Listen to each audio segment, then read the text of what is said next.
9 years. That is how long it took Disney to open and develop its counter-argument to the Wizarding World's success in the form of Star Wars Galaxy's Edge, a land that spans across 14 acres, cost $1 billion to build, and is being built on not just one coast, but two. However, when it finally opened, the reviews were mixed. As while the land was dazzling, it was nowhere near the success that the Wizarding World was, due in part to numerous factors like the lacking of elements that made the Star Wars franchise iconic and unique, as well as its e-ticket ride.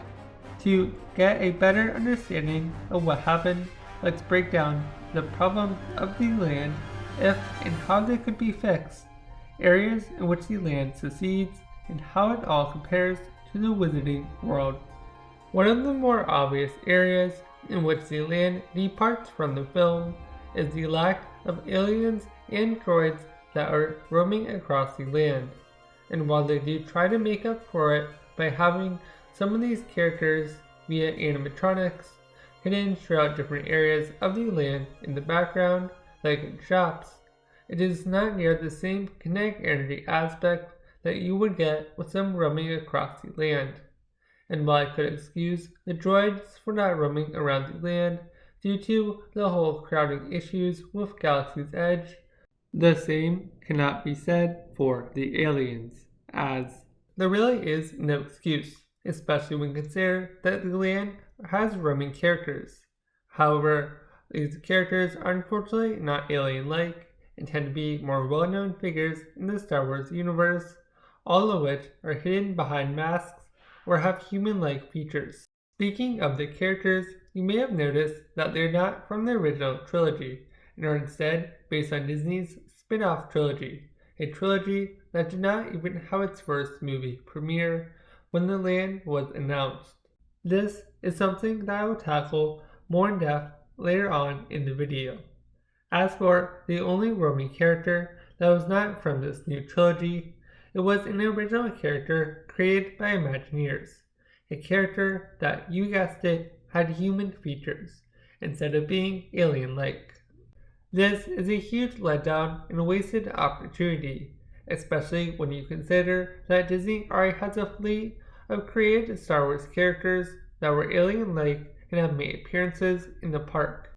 While I understand that these characters would not have been as well known, I feel like it is a great missed opportunity that Disney could have had, as if they included at least one or two of them in the park, they would be a great social media photo spot and help spread the marketing of the land as well as the resort as a whole. In addition to this, Disney could rotate out which aliens would appear over time while also keeping the well-known Star Wars characters in the land year-round. This is a character strategy that has worked to great success over at Avengers Campus, which opened after Galaxy's Edge and can be found at both Disneyland and Disneyland Paris. For a more detailed analysis of Avengers Campus, check out the video linked in the description below. Going back to Star Wars Galaxy's Edge, the concept of roaming droids and aliens is even sadder when you consider that this reality was originally promised to us at D23 and shown in several pieces of concept art. In an attempt to counteract this, Disney tried to market the team members of Galaxy's Edge as the characters, by giving them backstories and unique outfits to wear. While this worked to some degree, it still had the blaring problem that these so-called characters did not have any alien-like features to them.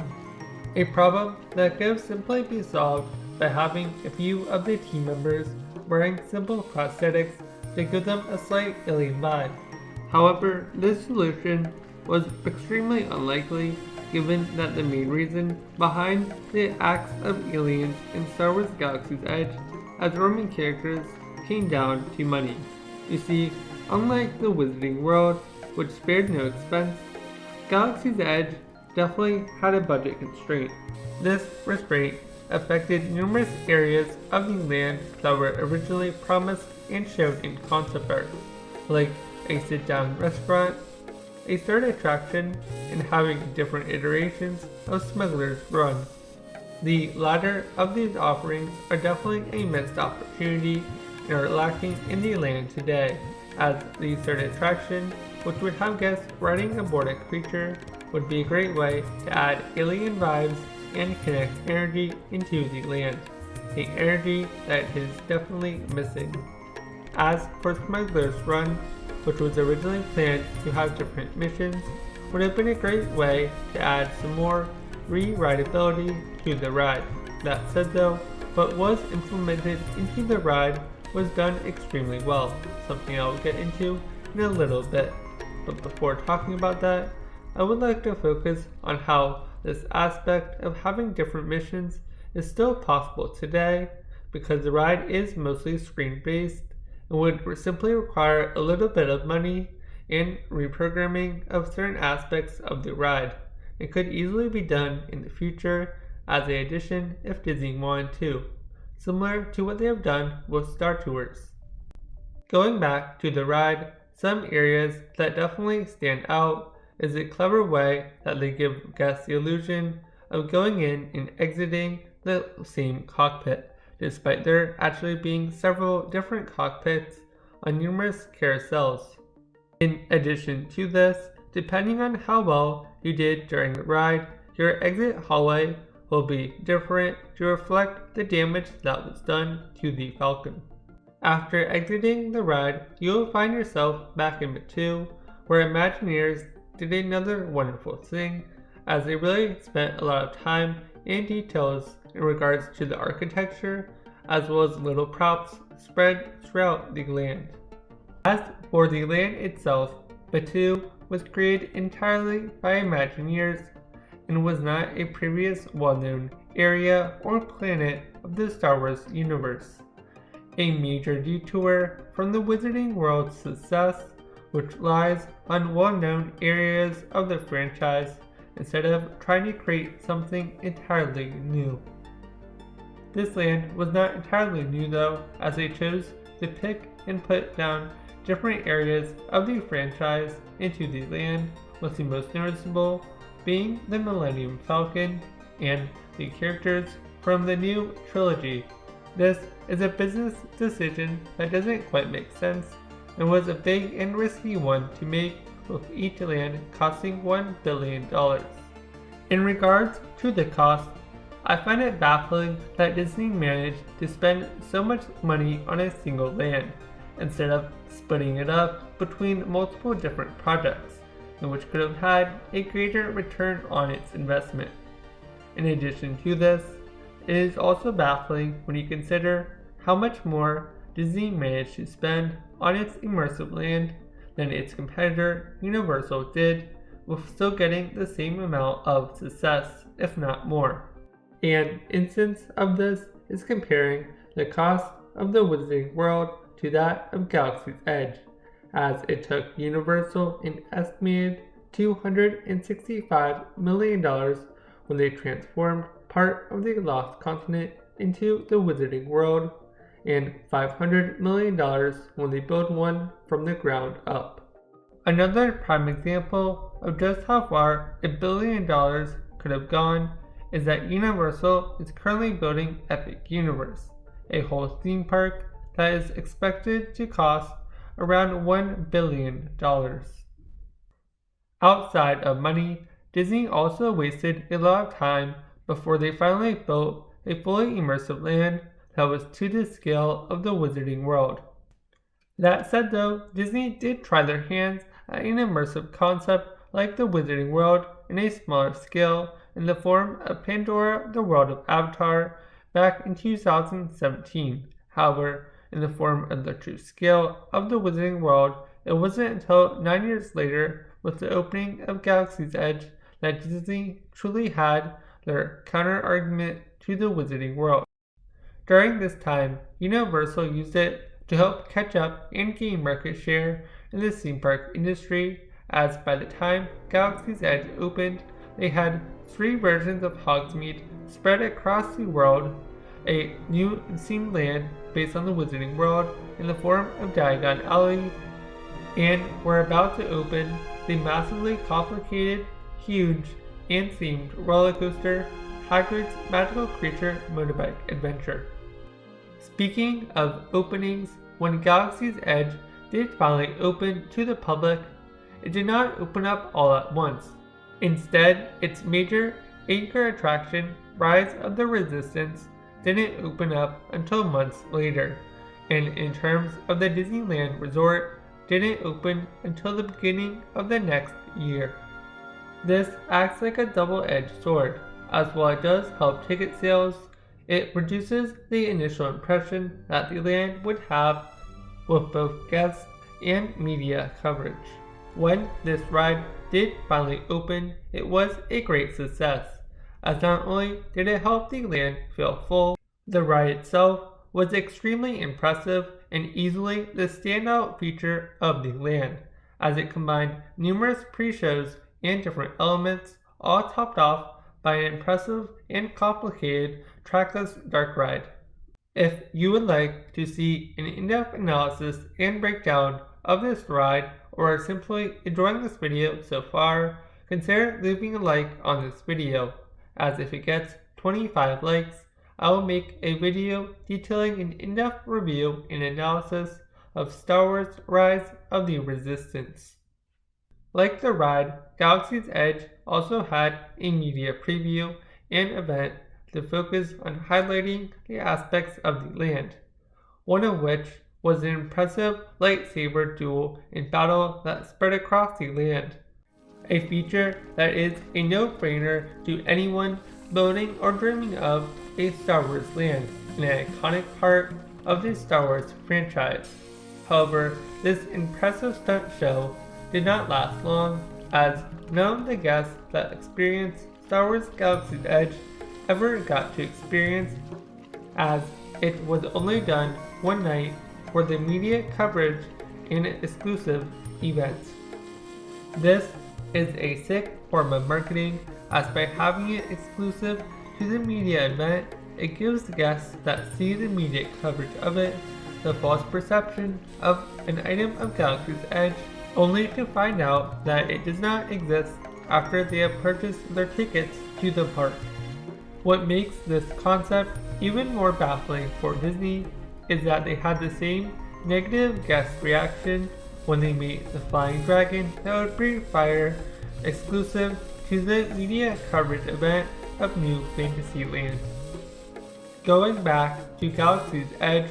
they could have at least offered a lightsaber show available on select nights, as well as the removal of certain aspects that would have been costly to operate on a daily basis, like the flying X-Wing ship. Hi everyone, Parkmine from the future here. So it turns out, since the time I recorded this video and the time that I am editing it, Disney has announced that they will be closing the Star Wars Galactic Starcruiser. So just keep that in mind as you watch the next minute of the video. For those wanting to experience a lightsaber battle at Disney, as well as roaming droids and alien characters,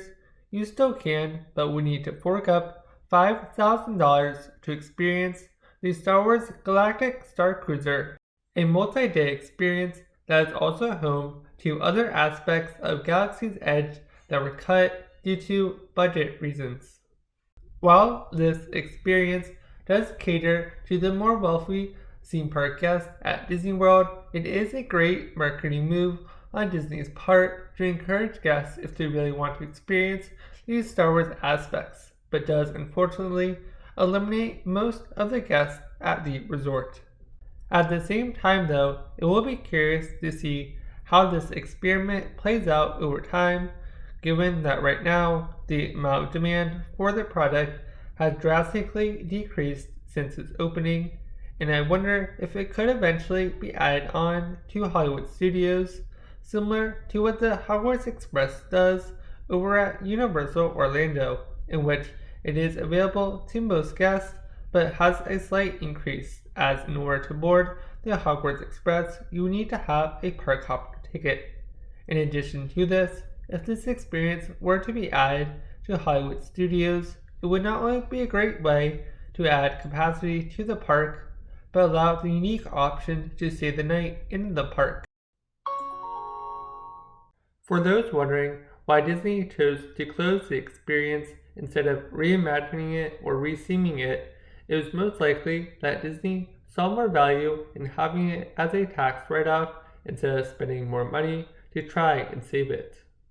Given this future, it will be curious to see going forward if any aspects of the Starcruiser will find their way over to Galaxy's Edge and what they will do with the area up a 2 that was used to shuttle guests between the two areas.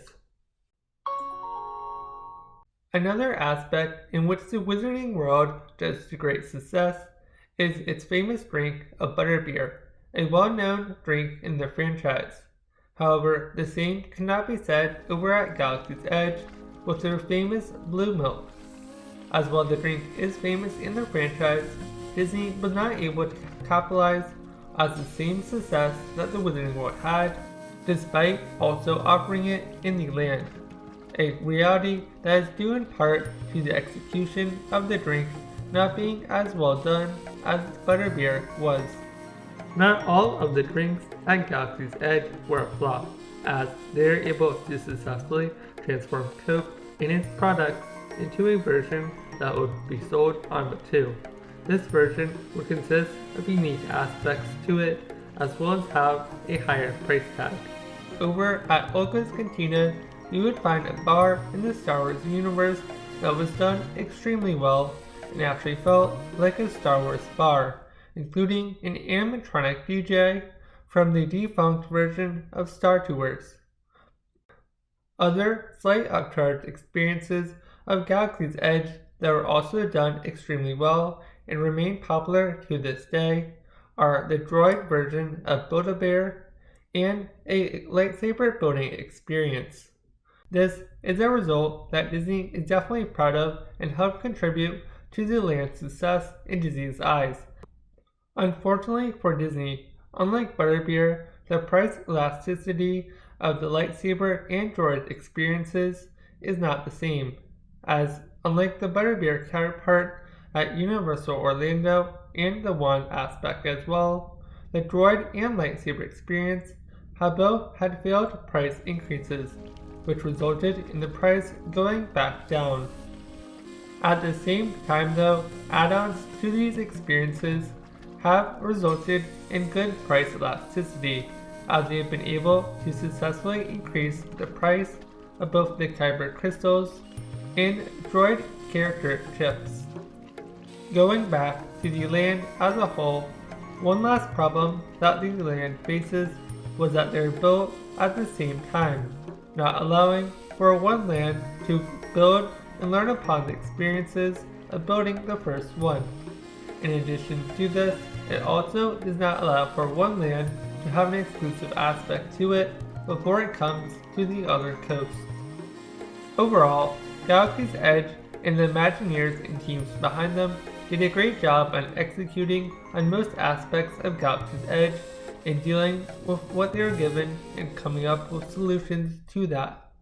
If you enjoyed this video, consider hitting the like and or subscribe button to help ensure that you don't miss future videos. In the meantime, you can check out these existing videos, like one detailing the Wizarding World and another detailing Avengers Campus.